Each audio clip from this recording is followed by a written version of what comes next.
Hai, dalam video pendek ini, kami akan membimbing anda tentang cara menjaga luka selepas pembedahan.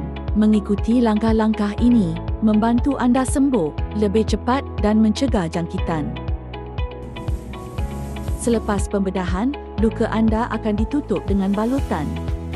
Elakkan menyentuhnya tanpa perlu jika doktor anda menasihatkan supaya ia kekal kering. Jangan basahkan balutan semasa mandi. Gunakan pelindung plastik atau pembalut kalis air.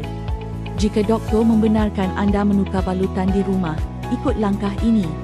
Basuh tangan dengan bersih sebelum dan selepas menyentuh luka. Tanggalkan balutan lama dengan berhati-hati tanpa menarik kulit.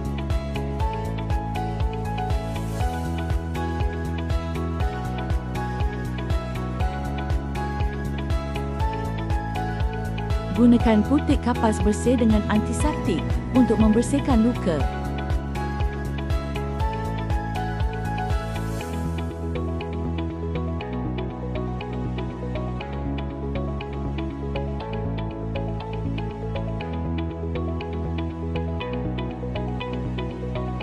Letakkan balutan baru yang bersih dan pastikan ia dilekatkan dengan baik.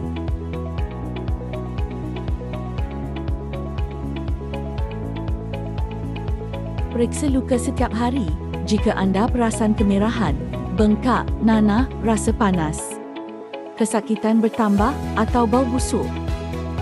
Hubungi penyedia penjagaan kesihatan anda segera.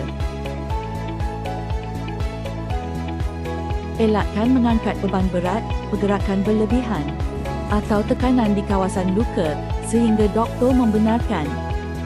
Jika anda mengalami sakit yang teruk, demam atau tanda-tanda jangkitan, sila hubungi doktor atau klinik berhampiran. Terima kasih kerana menonton.